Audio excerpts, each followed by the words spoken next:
Congrats na agad, Joy, congrats! Model ka na, congratulations!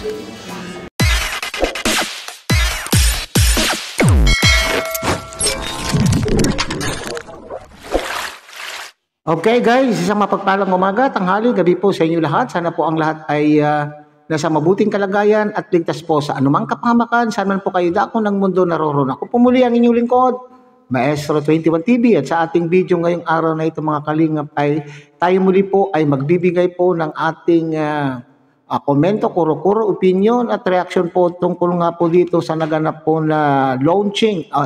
Hindi pa po launching pala. Ito po sa naging meeting po ng Velvet Bags Administrators. At the same time ay yung pagpili po kay Miss Joy Diwata sa bago po niyang anong tawag po diyan mga kalingap, sa bago po niyang magiging career o bagong tatahakin ng kanya pong career. Okay? So yan po yung ating pinakapaksa sa araw na ito mga kalingap. Pero bago po yan, tayo muna po ay magbibigay pugay sa ama at founder po ng Kalingap, Kuya Bal Santos Matubang. At tangkilikin po natin Ate Edna Vlog, Kalingap Rob. At siyempre, kung bagong dating lang po kayo, bagong silip lang po kayo sa ating munting channel, sana po ay inyo rin pong tangkilikin sa pamamagitan po ng pagbibigay po ninyo ng like, share, and subscribe. At tuloy, pindutin na rin po ang notification bell. At nang sa ganun, tayo pa rin po ay magkita-kita at magsama-sama sa susunod pa pong mga reaction videos na ating gagawin. Likewise, may gilaw shoutout sa ating mga kasamaan po dyan sa Karepa, Kalingap Reactor Party sa pamumuno po yan ng ating Presidente Javier de Leon, aka Birador. At tangkilikin din po natin mga Kalingap ang ating mga kasamahan pong Kalingap partners, Kalingap charity vloggers, lalo na po yung mga nariyan po sa iba't ibang Kalingap landing pad na mayroon po tayo sa ating bansa. Okay? So sa ating pagpapatuloy mga Kalingap ay sabay-sabay po natin panoorin po ang naturang activity o naturang ganap sa magiging bagong career po ni Joy Diwata. Ito po ay meeting po ng mga namamahala o mga admins ng Velvet Bags at siyempre kasama po diyan si Kalingap Rob. Okay? So panoorin po natin mga Kalingap. So ayan po, nandito po tayo ngayon, kasama po natin of course ALM, palagi natin ka-partner sa lahat ng projects natin. Kasama ang kanya napakagaling na mga talents. Ayan po sila. So mamaya po malalaman niyo po kung bakit andito sila. Pero ngayon, gusto ko lang din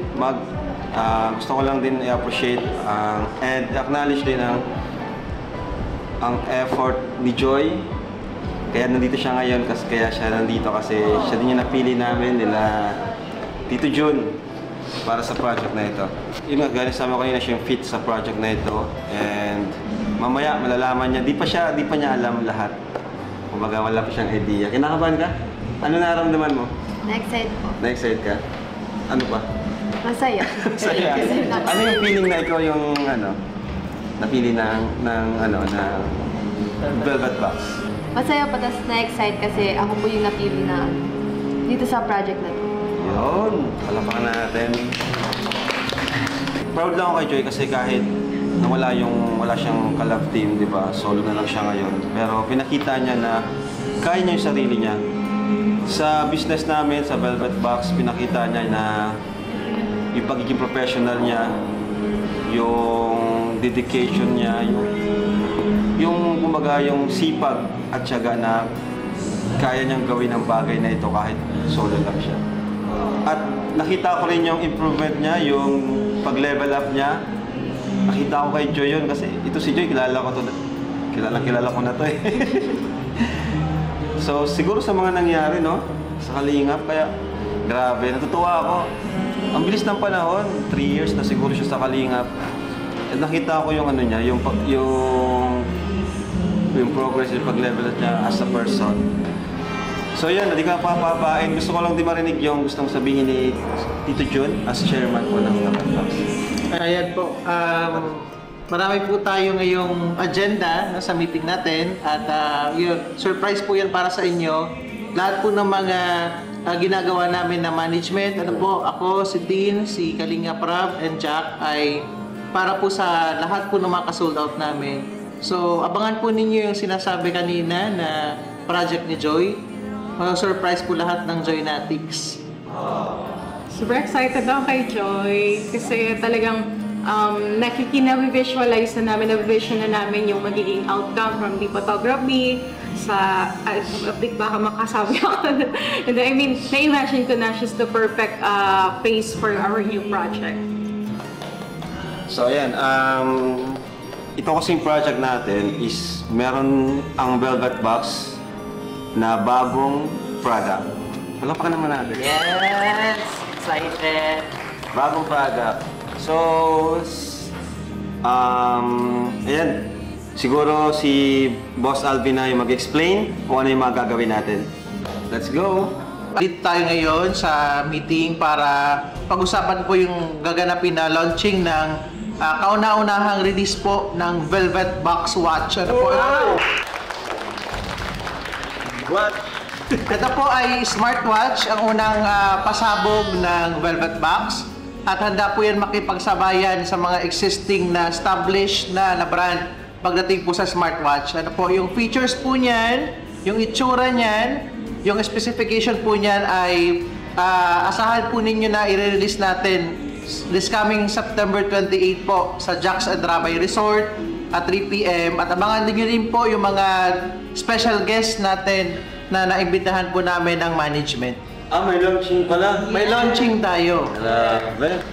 Okay, tanong ko lang din po, bakit po si Joy yung napili natin ng Velvet Box na mag-portray or maging model na itong Kasi watch? unang-una fit siya dun sa mga features like yung sports, no? Kita natin yung mahilig sports. mag-jogging to eh. Mahilig mag-jogging. Yung already, Magaling mag-volleyball. Energetic, no?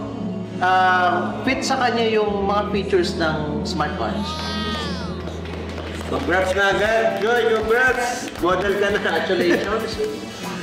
Okay mga Kalingap, so yun pala yung sinasabi po dyan sa vlog po ni Kalinga Prab na bagong career po. So lumevel up na po itong Joy Diwata po ng mga Joynatics. Okay, so lahat po naman po ng mga Kalingap, siyempre ay nakaka-proud po ng feeling na itong mga Kalingap Angels, Kalingap beneficiaries po na inaalagaan po ni Kalinga Prab ay lume-level up. So ito po ay napakalaking tulong po kay Joy Diwata. Okay?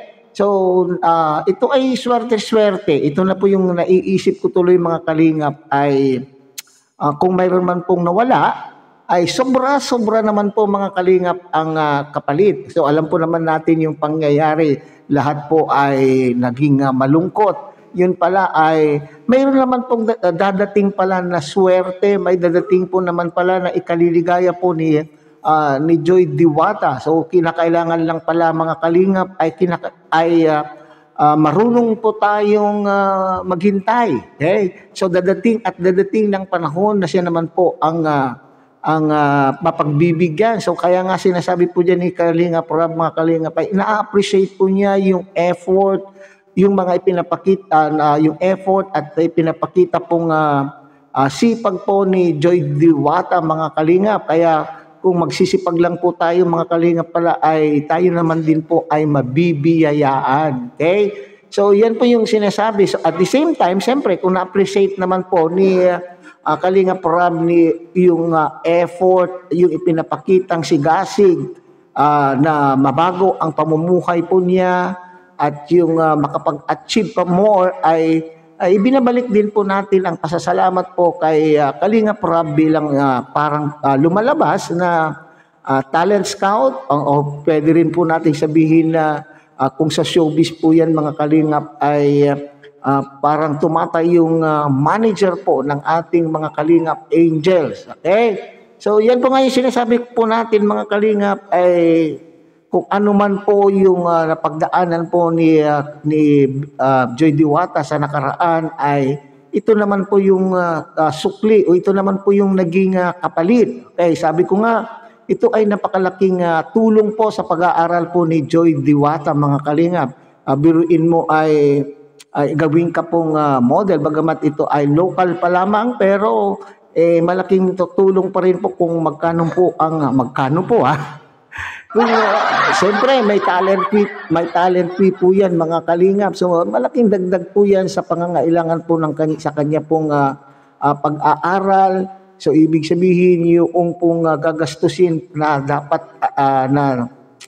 dapat ibigay bilang scholar, na ibigay po ni Kalinga Prab bilang scholars ay makakadagdag sa mga iba pang mga pangangailangan po ni Joy Diwata mga kalingap. Okay? So kinakailangan pala, kaya pala ay ito yung sinasabi natin na nasaktan man po yung mga iba.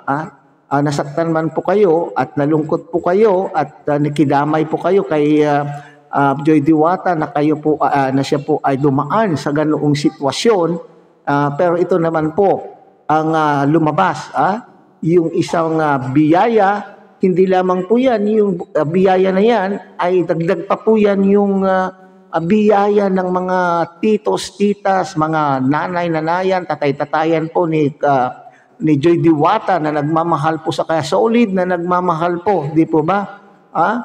Dagdag po yung pagmamahal. Nakita naman po natin yung puwersa ng mga tito-tita, mga nanay-nanayan, tatay-tatayan, ay nagkaisa po na talaga naman po ang kanilang iniisip ay yung kapakanan parati ni Joy Diwata. Okay, ano po yung nasa isip po nila?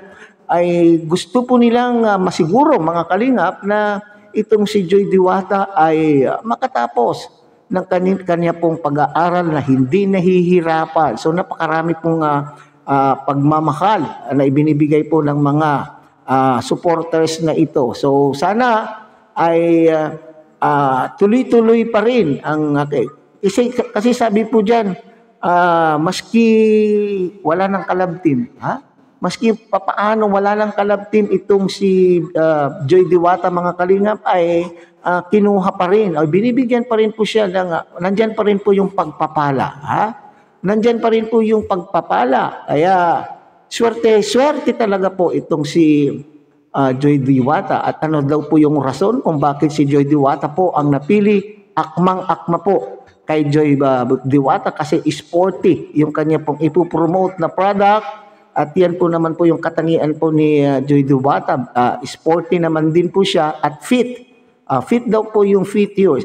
Fit po si Joy Diwata doon sa features ng kanya pong ipopromote na product. So sana ay masaya po tayo para kay Joy Diwata at ito na po sana ang muling sisimula ng swerte kay Joy Diwata. Okay, so hanggang dyan na lang po siguro mga kalingap. Muli, tangkilikin po natin Kuya Bal Santos Matubang, Ate Edna Vlog at Kalinga Prab.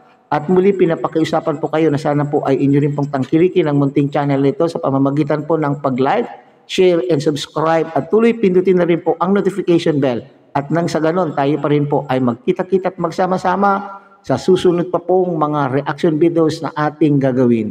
Muli isang mapagpalang umaga, tanghali, gabi po sa inyo lahat. Mabuhay po kayo at God bless everyone.